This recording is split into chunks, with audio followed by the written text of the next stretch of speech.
ভারত পাকিস্তান যুদ্ধে স্পষ্টভাবে দুটি প্রভাবশালী রাষ্ট্রের ভিন্ন ভিন্ন অবস্থান চোখে পড়েছে।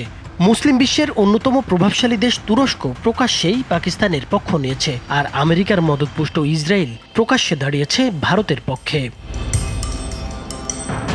এই সংঘাত শুরুর পর পাকিস্তানে অবতরণ করে তুর্কি বিমান বাহিনীর একটি C-130 জেট, আর করাচি বন্দরে নোঙর করে তুরস্কের একটি যুদ্ধজাহাজ।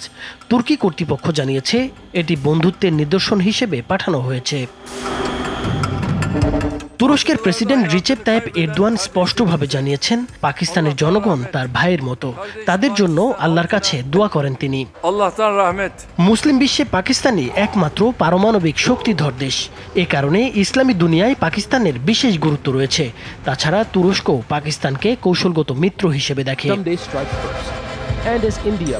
অন্যদিকে তুর্কি প্রেসিডেন্ট এরদোয়ান নিজেকে ইসলামী বিশ্বের নেতা হিসেবে প্রতিষ্ঠা করতে চান এবং কাশ্মীর ইস্যুকে ইসলামী ইস্যু হিসেবে তুলে ধরেন। ভারতীয় বিশ্লেষকরা মনে করেন এসব কারণে তিনি পাকিস্তানের পক্ষে প্রকাশ্যে অবস্থান নেন। পাশাপাশি পাকিস্তানের সামরিক বাজারে আধিপত্য বিস্তারের লক্ষ্যও রয়েছে তুরস্কের। ভারত অভিযোগ করেছে সংঘাতের সময় পাকিস্তান তুরস্কের তৈরি 300 থেকে 400 ড্রোন ব্যবহার করে ভারতের বিভিন্ন শহরে হামলা চালিয়েছে। অন্যদিকে পাকিস্তানের অভিযোগ, ভারত ইসরায়েলি হ্যারোপ ড্রোন দিয়ে পাকিস্তানে হামলা চালিয়েছে এবং তারা 25টি ভারতীয় ড্রোন ভূপাতিত করেছে বলে দাবি করেছে।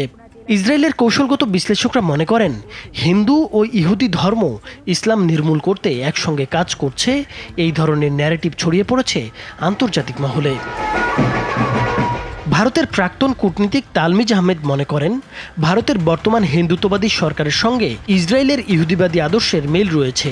এ কারণে দুই দেশের মধ্যে নৈতিক ও কৌশলগত সম্পর্ক ক্রমাগত জোরদার হচ্ছে। ইসরায়েল অবশ্য বহুদিন ধরেই ভারতের প্রধান প্রতিরক্ষা সহযোগী।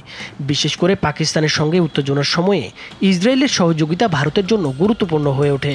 ইসরায়েলি অ্যারোস্পেস ইন্ডাস্ট্রি থেকে ভারত উন্নত ড্রোন, ক্ষেপণাস্ত্র প্রতিরক্ষা ব্যবস্থা এবং নজরদারি প্রযুক্তি কিনে সেগুলো ব্যবহার করে নিজেদের নজরদারি ও আক্রমণ সক্ষমতা বাড়িয়েছে এবং ইসরায়েলের অর্থনীতির জন্যও এটি লাভজনক।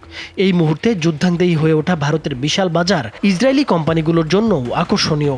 অন্যদিকে ভারত ইসরায়েলের মাধ্যমে মধ্যপ্রাচ্যে প্রভাব বিস্তারের সুযোগ পেয়ে আসছে বলে মনে করেন বিশ্লেষকরা। তুরস্ক, পাকিস্তান আর ভারত ইসরায়েলের এই প্রকাশ্য মেলবন্ধন বৈশ্বিক পর্যায়ে কী ধরনের প্রভাব ফেলতে পারে কিংবা ভারত পাকিস্তান দুই দেশকে কতটা শক্তিশালী করে তুলতে পারে সেই সিদ্ধান্তে অবশ্য এখনই আসার সুযোগ নেই, কারণ সত্যিকারের পূর্ণমাত্রার যুদ্ধ শুরুর আগেই যুদ্ধবিরতিতে যেতে হয়েছে চিরশত্রু দেশ দুটিকে। তাছাড়া এই সংঘাতে কার কতটা ক্ষতি হয়েছে কিংবা কে কতটা এগিয়ে আছে সেটা স্বীকার করছে না কোনো পক্ষই। নাইমুর হোসেন, মাছরাঙা টেলিভিশন।